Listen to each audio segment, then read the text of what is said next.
Milord, आज हमारे साथ कोर्ट में मौजूद हैं रिटायर्ड पोस्टमैन और इन पर यह आरोप है कि ये पोस्ट ऑफिस में आजकल इतना ज्यादा दिखते हैं कि रिटायरमेंट से पहले भी उतना नहीं दिखते थे। ऐसा क्यों?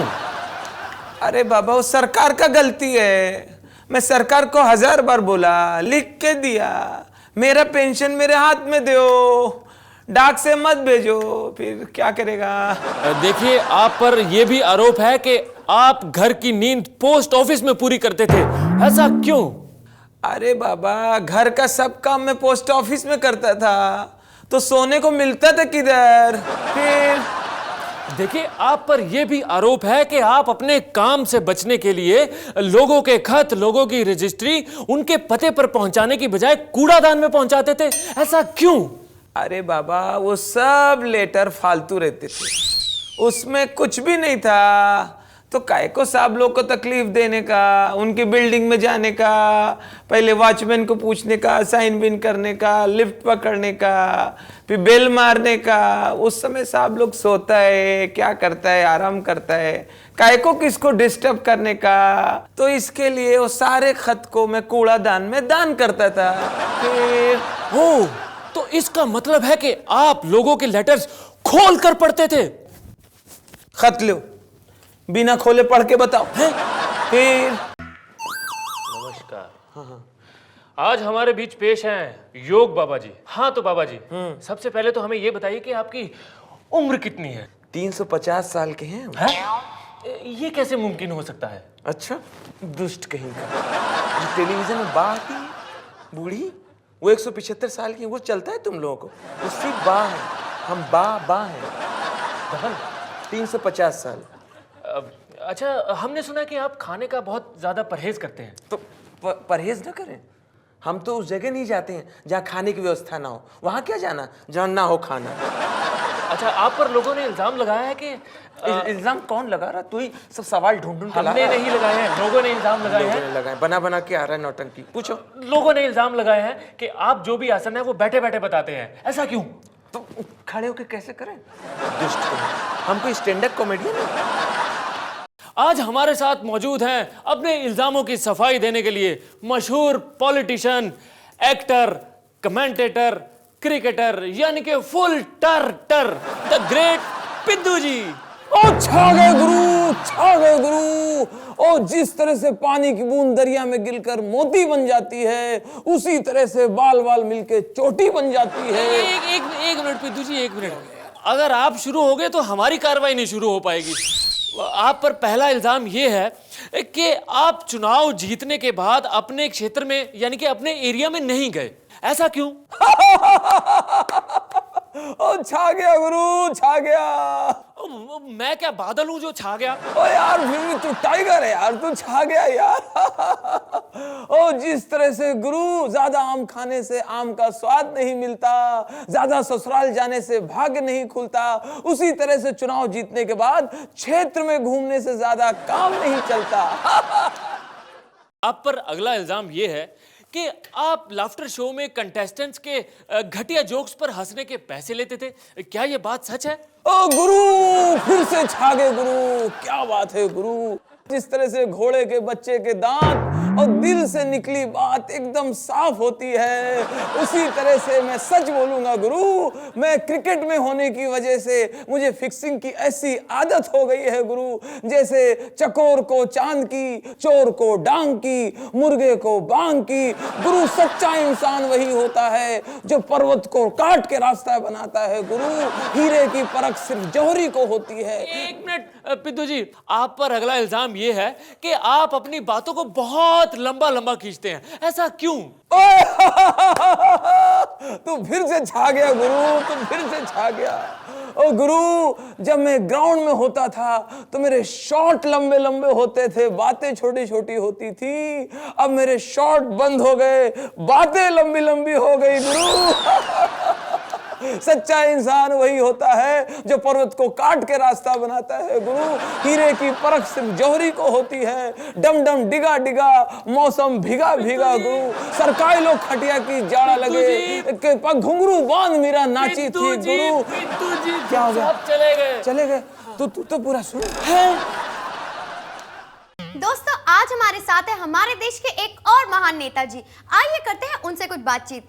नमस्कार सर। नमस्कार छोरी। सर, पॉलिटिक्स में होने के बावजूद भी आप क्रिकेट में ज्यादा इंटरेस्ट क्यों लेते हैं? और सीधी बात है भाई, आजकल क्रिकेट में पॉलिटिक्स से ज्यादा इंटरेस्ट मिलता है। ओह, लेकिन नेताजी आपको नहीं लगता ये दोनों फील्ड्स कुछ अलग अलग हैं? ओ बावली छोरी, कौन बोल दिया तेरे को? वो दोनों ही क्षेत्र एक ही है। क्रिकेट में देख, एक बॉल के पीछे सारे खिलाड़ी पागल की तरह भागते हैं, और पॉलिटिक्स में एक कुर्सी के पीछे सारे नेता बावले की तरह भागते हैं।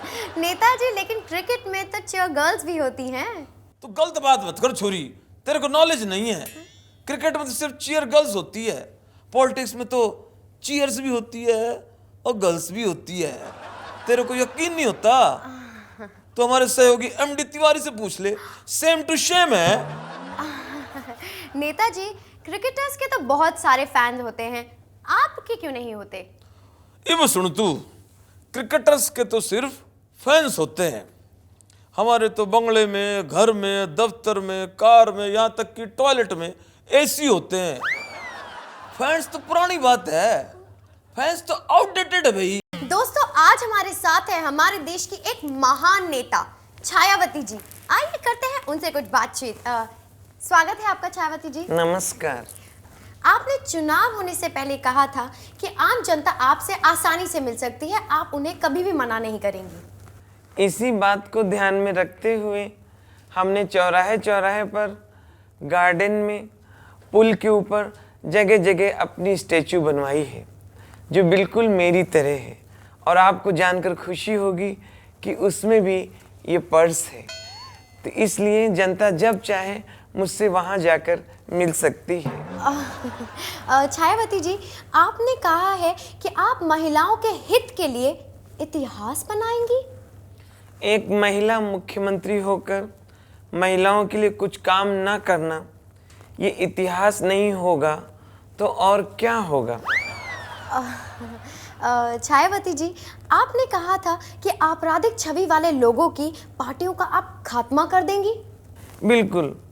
ये अपराधी लोग जब हमारी पार्टी ज्वाइन कर लेंगे तो इनकी छोटी छोटी पार्टी तो अपने आप ही समाप्त हो जाएगी।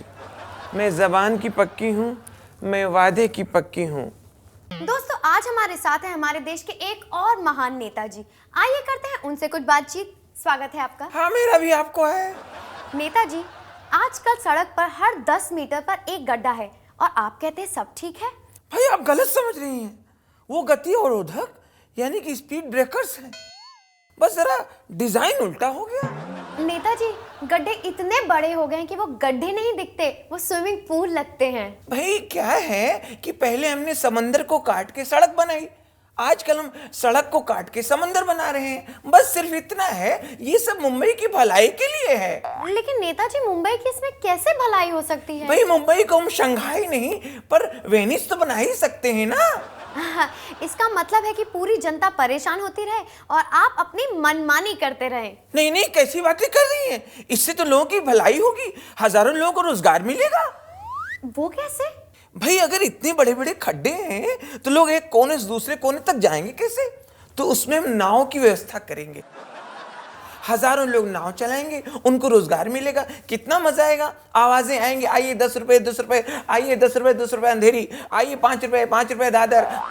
भाई, इससे टूरिज्म को बढ़ावा मिलेगा। जितने फॉरेनर हैं, अंग्रेज हैं, मुंबई आया करेंगे, सबको यहाँ फोटो खींचेंगे नाव में चढ़ते हुए उतरते हुए, फिर यहाँ से लौट के जाके फिल्म बनाएंगे, स्लम नाउ मिलेनियर हैं। साहब साहब साहब, वो आप शराबी कार वाले को काहे छोड़ दिए? अरे उसमें तुम्हारा बकरी का फॉल्ट था, वो उसकी कार के सामने क्यों आई? अरे मगर कार तो वहां झोपड़े में घुस के खड़ी है। अरे उसमें भी तुम्हारी बकरी का ही फॉल्ट है। अब देखो, अब बकरी अगर भाग के झोंपड़े में घुसेगी तो बेचारा मासूम कार वाला क्या करेगा? उसको तो उसके पीछे पीछे जाना पड़ेगा ना। ठीक है साहब।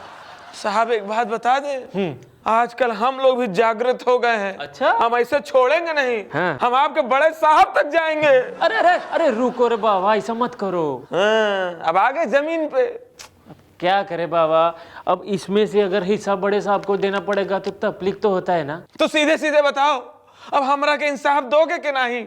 हाँ, मैं इंसाफ करेगा, लेकिन उसके लिए तुम्हारा बकरी को गवाही देना पड़ेगा। बकरी कैसे गवाही देगी? अरे जब हमसे इंसाफ दिलवा सकते हो तो भला बकरी से गवाही दिलवाना तुम्हारे लिए कौन सी बड़ी बात है? बकरी? चलो ठीक है, हम बकरी की अम्मा से पूछ के बताएंगे।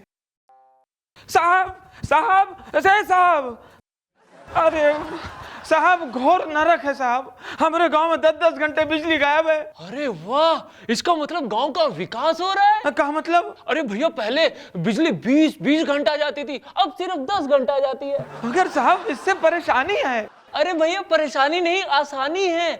अब तुम्हारे बिजली का बिल भी कम आएगा। साहब आप हम किसानों की समस्या समझ नहीं रहे हैं। अरे भैया, सरकार आपकी समस्या समझ रही है, इसलिए तो उन्होंने इस समस्या को सुलझाने के लिए डिसीजन लिया है। क्या? अरे भैया, सरकार कह रही है कि किसानों के सर के ऊपर कर्जे का बहुत बड़ा लोड है, तो उस लोड को लोड शेडिंग से कम करेंगे।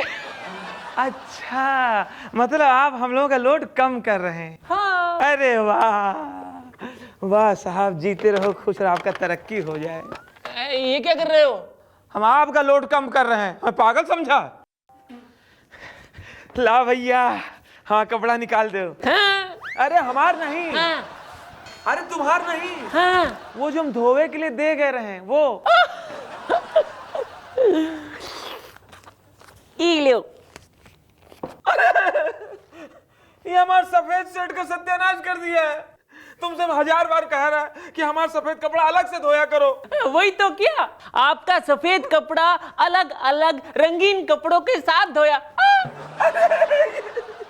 हमारा सफेद कुर्ता ये कैसा धोया, पूरा ब्लू हो गया है। अरे अच्छा है ना, आपको फ्री में एक नया कुर्ता मिल गया। सत्यानाश है। ये मैं कुर्ते का क्या हाल हुआ है? इसमें दाग पहले भी रहा, अब भी दाग है। याद करो, याद करो। हाँ हाँ याद आया, मगर क्या चीज? आप ही नहीं तो बोला था ना कि कपड़ों में से कुछ भी निकले तो वो वापस डाल देना। मतलब कपड़े से दाग निकल रहा तो दाग पकड़ के वापस डाल दिए। हाँ। इसमें 500 रुपए का नोट रहा, वो तो वापस नहीं डाला। वो कपड़े धोने के बाद रंग बदल गया ना, तो पता नहीं चला कि किसमें से निकला था और किसमें डालना था। हाँ। याद करो याद करो।